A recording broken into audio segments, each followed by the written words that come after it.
அனைவருக்கும் வணக்கம். இது உங்கள் சிவில் ஸ்டூட். ஸோ இன்றைக்கி வீடியோவில் பார்த்தீங்கன்னா வரலாற்றில் முக்கியமான வருடங்கள் தான் பார்க்க போகிறோம். ஸோ வரலாறு பொறுத்தளவு முக்கியமான இந்த வருடங்கள் வந்து ரொம்ப முக்கியமான வருது. இதில் வந்து கண்டிப்பாக 2 கொஸ்டினாக தான் வந்துடும். ஒரு மேட்ச் தி ஃபாலோவிங் இல்லாட்டி சிங்கிள் ஸ்டேட்மெண்ட் கொஸ்டின் வந்து கண்டிப்பாக வந்துடும். ஸோ அதில் ஃபஸ்ட்டு பார்த்தீங்கன்னா சமூக சீர்திருத்த இயக்கங்கள். ஸோ இதில் வந்து வருடங்கள் வந்து ரொம்ப முக்கியம். ஸோ இதில் ஃபஸ்ட்டு பிரம்ம சமாஜம் பார்த்தீங்கன்னா 1828 வந்து ஆரம்பிச்சிருப்பாங்க. சரியா. அடுத்து வந்து பார்த்தீங்கன்னா ராஜாராம் மோகன் ராய். ஸோ இவர் தான் பிரம்ம சமாஜம் ஆரம்பிச்சிருப்பாரு. ஸோ இவர் வந்து பார்த்தீங்கன்னா ராஜாராம் மோகன் ராய் முயற்சியில் வில்லியம் பெண்டிங் அப்போ இருக்கிற கவர்னர் ஜெனரல் பார்த்தீங்கன்னா சதி அப்படின்னு ஒரு வழக்கத்தை வந்து உடன்கட்டை ஏறுதல் சொல்லுவோம். அந்த வழக்கத்தை வந்து ஒழிக்கப்பட்டிருக்கும். அந்த ஒழிக்கப்பட்ட ஆண்டு பார்த்தீங்கன்னா 1829. ஸோ பிரம்ம சமாஜம் ஆரம்பித்த அடுத்த வருஷமே வில்லியம் பெண்டிங் வந்து சதியை வந்து ஒழிச்சிருப்பாரு. ஸோ இதில் ராஜாராம் மோகன் ராயோட பங்கு பிரம்ம சமாஜம் அந்த அமைப்போட பங்கும் ரொம்ப வந்து இருக்கும். இதில் அடுத்து பிரார்த்தன சமாஜம் பார்த்தீங்கன்னா 1867. விதவை மறுமண சங்கம் விடோ ரீமேரேஜ் சொசைட்டின்னு சொல்லுவோம். இது வந்து 1861. புனே சர்வாஜனிக் சபா வந்து பார்த்தீங்கன்னா 1870. ஸோ இது 2 விதவை மறுமண சங்கமும் புனே சர்வாஜனிக் சபாவும் எம்ஜி ரானாடே அவர்கள் வந்து ஆரம்பிச்சிருப்பார். அடுத்து தக்கான கல்விக் கழகம் 1884. ஆரிய சமாஜம் 1875. ராமகிருஷ்ணா மிஷன் பார்த்தீங்கன்னா 1886. பிரம்மஞான சபை தியோசிபிக்கல் சொசைட்டி பார்த்தீங்கன்னா 1875. அச்சா சால்காட் அவர்களும் மேடம் பலவஸ்கி அவர்களும் 1875 யூஎஸ்ஏல அமெரிக்காவில் பிரம்மஞான சபை அப்படின்னு சொல்லக்கூடிய தியோசிபிக்கல் சொசைட்டியை வந்து நிறுவியிருப்பாங்க. அடுத்து பிரம்மஞான சபை அடையார் சென்னைக்கு மாற்றப்பட்டது ஆண்டு பார்த்தீங்கன்னா 1886. ஸோ இதில் வந்து அனிபெசன்ட்டோட பங்கு வந்து நிறையா இருக்கும் இந்த சென்னைக்கு மாற்றின பிறகு. அடுத்து சத்தியசோதக் சமாஜ் பார்த்தீங்கன்னா 1870. ஜோதிபா பூலே அவர்கள் ஆரம்பிச்சிருப்பார். அடுத்து சாது ஜன பரிபாலன சங்கம் 1907. ஸோ இந்த சாது ஜன பரிபாலன சங்கம் பார்த்தீங்கன்னா ஐயங்காளி அப்படின்னு சொல்லிட்டு ஒருத்தர் வந்து ஆரம்பிச்சிருப்பார். அடுத்து சமரச வேத சன்மார்க்க சங்கம் வந்து 1865. ஸோ இந்த சமரச வேத சன்மார்க்க சங்கம் நாளடைவில் சமரச சுத்த சன்மார்க்க சத்திய சங்கமாக மாறியிருக்கும். அடுத்து சத்திய தர்ம சாலை பார்த்தீங்கன்னா 1867. சத்திய ஞான சபை பார்த்தீங்கன்னா 1872. ஸோ இந்த சமரச சுத்த சன்மார்க்க சத்திய சங்கம், சத்திய தர்மசாலை, சத்திய ஞான சபை 3மே பார்த்தீங்கன்னா யாருன்னா வள்ளலார் அவர்கள் தான் இதை வந்து ஆரம்பிச்சிருப்பார். சரியா. அடுத்து அத்வைதனந்த சபா 1876. திராவிட கழகம் 1882. திராவிட பாண்டியன் இதழ் பார்த்தீங்கன்னா அயோத்திதாசரும் ஜான் பாண்டியன் அவர்களும் 1885 வந்து ஆரம்பிச்சிருப்பாங்க. அடுத்து திராவிட மகாஜன சபை 1891. சாக்கிய பௌத்த சங்கம் சென்னையில் வந்து ஆரம்பிச்சிருப்பார் 1898. சரியா. இந்த திராவிட அடுத்து ஒரு பைசா தமிழன் பார்த்தீங்கன்னா 1907 வந்து ஆரம்பிச்சிருப்பார். இந்த அத்வைதநாத சபாலேருந்து ஒரு பைசா தமிழனுக்கு எல்லாமே ஆரம்பித்தது வந்து பார்த்தீங்கன்னா அயோத்திதாசர் பண்டிதர். திராவிடர் அப்படின்னு ஒரு சமூக சீர்திருத்த இயக்கங்களை தமிழ்நாட்டில் திராவிடர் அப்படின்னு ஒரு வார்த்தை வந்தாலும் அதை யார் தான் ஆரம்பிச்சிருப்பார் பார்த்தீங்கன்னா அயோத்திதாசர் பண்டிதர் தான் ஆரம்பிச்சிருப்பார்.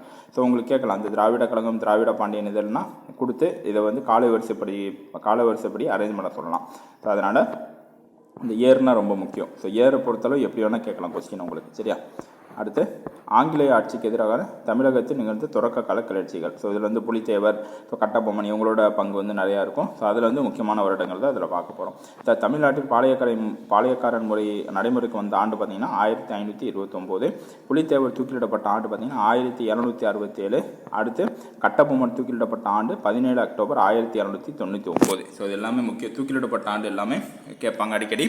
ஸோ இதை பார்த்துக்கோங்க. 2வது பாளையக்காரர் போர் பார்த்திங்கன்னா 1800. திருச்சிராப்பள்ளி பேரடிக்கு 1801. மருது சகோதரர்கள் திருப்பத்தூர் கோட்டையில் தூக்கிலிடப்பட்டன எந்த ஆண்டு பார்த்தீங்கன்னா அக்டோபர் 24, 1801. சரி. மருது சகோதரர்கள் எந்த இடத்துன்னு பார்த்துக்கோங்க, திருப்பத்தூர் கோட்டையிலேருந்து தூக்கிலிடப்பட்டிருக்காங்க. அடுத்து ஜீரன் சின்னமலை பார்த்தீங்கன்னா சங்ககிரி கோட்டையில் தூக்கிலிடப்பட்டார். ஸோ ஆண்டு பார்த்தீங்கன்னா ஜூலை 31, 1805. அடுத்து வேலூர் புரட்சி ஜூலை 10, 1806. இந்த வேலூர் புரட்சி ஆண்டு வந்து ரொம்ப முக்கியம், அடிக்கடி கேட்பாங்க. சரியா. ஜூலை 10, 1806. அடுத்து இந்திய தேசிய இயக்கத்தில் முக்கியமான வருடங்கள் வந்து பார்க்க போகிறோம். ஸோ இந்திய தேசிய காங்கிரஸின் முதல் அமர்வு பார்த்திங்கன்னா டிசம்பர் 28, 1885 வந்து ஆரம்பிச்சிருப்பாங்க. அடுத்து பார்த்திங்கன்னா வங்க பிரிவினை பார்ட்டிஷன் ஆஃப் பெங்கால் சொல்லுவாங்க, அக்டோபர் 16, 1905. அடுத்து சுதேசி இயக்கம் 1906. தன்னாட்சி இயக்கம் ஹோம் ரூல் மூவ்மெண்ட் சொல்லுவாங்க 1916. அனிபெசன்ட் அவர்களும் பாலகங்காதர திலகர் அவர்களும் சேர்ந்து தன்னாட்சி இயக்கம்னு சொல்லிட்டு ஆரம்பிச்சிருப்பாங்க. அடுத்து லக்னோ ஒப்பந்தம் 1916 ரொம்ப முக்கியமான ஒப்பந்தம் இது. அடுத்து சம்பாரன் சத்தியாகிரகம் 1917. காந்தி இந்தியாவுக்கு வந்ததுக்கப்புறம் முதல் சத்தியாகிரகம் பார்த்திங்கன்னா சம்பாரன் சத்தியாகிரகம் தான் 1917. அகமதாபாத் நூற்பாலை வேலை நிறுத்தம் 1918. கேதா சத்தியாகிரகம் 1918. ஸோ இந்த சம்பாரன் அகமதாபாத் நூற்பாலை வேலைநிறுத்தம் கேதா சத்தியாகிரகம் இது வந்து அரேஞ்ச் பண்ண சொல்லுவாங்க இயரில். ஓகே, ஸோ வருஷப்படி அரேஞ்ச் பண்ண சொல்லுவாங்க, அதை வந்து பார்த்துக்கோங்க. அடுத்து ரவுலட் சத்தியாகிரகம் ஏப்ரல் 16, 1919. ஜாலியன்வாலாபாக் படுகொலை பார்த்திங்கன்னா ஏப்ரல் 13, 1919. கிலாஃபத் இயக்கம் 1920. ஒத்துழையாமை இயக்கம் 1920. பர்தோலையில் வரிகுடா இயக்கம் 1922. இது வந்து சர்தார் வல்லபாய் பட்டேல் வந்து எடுத்து நடிச்சிருப்பார். அடுத்து சௌரி சௌரா சம்பவம் 1922. சுயராஜ்ய கட்சி சிஆர் தாஸ் அவர்களும் மோத்திலால் நேரு அவர்களும் 2 பேர் சேர்ந்து சுயராஜ்ய கட்சி சுயராஜ்ய பார்ட்டி அப்படின்னு சொல்லிட்டு 1923 வந்து ஆரம்பிச்சிருப்பாங்க. அடுத்து சைமன் குழு வந்த ஆண்டு பார்த்திங்கன்னா 1927. நேரு அறிக்கை மோத்திலால் நேரு, ஜவஹர்லால் நேரு அவருடைய தந்தை மோத்திலால் நேரு தான் அந்த நேரு அறிக்கையை வந்து சமர்ப்பிச்சிருப்பார் 1928ஆம் ஆண்டு. முழுமையான சுதந்திரம் என்பது இலக்காக அறிவிக்கப்பட்டது பார்த்திங்கன்னா 1929 லாகூர் செஷனில் வந்து ஆரம்பிச்சிருப்பாங்க. சரியா, அடுத்து பார்த்திங்கன்னா சட்ட மறுப்பு இயக்கம் சிவில் டிசோபீடியன்ஸ் மூவ்மெண்ட் சொல்லும் 1930. முதல் வட்டமேசை மாநாடு 1930. காந்தி இர்வின் ஒப்பந்தம் 1931 மார்ச் 5. ஸோ இந்த இயரும் முக்கியம், டேட்டும் முக்கியம், இதுவும் மந்த்து முக்கியம். ஓகே, 3மே கேட்பாங்க, மாதம் வருஷம் தேதி. மார்ச் 5, 1931. இரண்டாவது வட்டமேசை மாநாடு 1931. அப்போ காந்தி இர்வின் ஒப்பந்தம் கருத்து தான் இரண்டாவது வட்டமேசை மாநாடு வந்து வருது. ஸோ இது வந்து அடிக்கடி கேட்பாங்க, காந்தி இர்வின் ஒப்பந்தம் முன்னாடி வருதா பின்னாடி வருதான்னு பார்த்தா காந்தி இர்வின் ஒப்பந்தம் மார்ச் 5, 1931 சைன் ஆகுது. அதுக்கடுத்து தான் காந்தி வந்து இரண்டாவது வட்டமேசை மாநாட்டில் கலந்துக்கிறேன்னு சொல்லிட்டு ஒத்துக்குவார். சரியா, அடுத்து மூன்றாவது வட்டமேசை மாநாடு 1932. ஸோ இதில் வந்து பார்த்திங்கன்னா முதல் வட்டமேசை மாநாட்டில் கலந்துக்க மாட்டார் காந்தி. மூன்றாவது வட்டமேசை மாநாட்டில் கலந்துக்க மாட்டார். காந்தி கலந்துக்கிட்ட ஒரே வட்டமேசை மாநாடு பார்த்திங்கன்னா இரண்டாவது வட்டமேசை மாநாடு. அடுத்து வகுப்பு வாரி ஒதுக்கீடு ராம்சே மெக்டொனால்ட் அவர்கள் அறிவிக்கப்பட்ட ஆண்டு பார்த்திங்கன்னா ஆகஸ்ட் 16, 1932. அடுத்து பூனா ஒப்பந்தம் 1932 காந்திக்கும் அம்பேத்கருக்கும் இடையில வந்து நடந்திருக்கும். அடுத்து பார்த்திங்கன்னா லிங்லிக்தோ ஆகஸ்ட் சலுகை ஆகஸ்ட் ஆஃபர்னு சொல்லுவோம். இது வந்து 1940 அக்டோபர் மாதம் வந்து வந்திருக்கும். அடுத்து ஆகஸ்ட் மாதம் வந்து வந்திருக்கும். அடுத்து பார்த்திங்கன்னா தனிநபர் சத்தியாகிரகம் 1940. ஸோ இதில் பார்த்திங்கன்னா காந்தி வந்து தனிநபர் சத்தியாகிரகம் வந்து ஆரம்பிச்சிருப்பார். ஸோ இதில் முதல் சத்தியாகிரகி வினோபா பாவே. சரியா, ஸோ அதை பார்த்துக்கோங்க. அதே மாதிரி தமிழ்நாட்டில் முதல் சத்தியாகிரகி பார்த்திங்கன்னா டிஎஸ்எஸ் ராஜன் அப்படின்னு சொல்லுவோம்.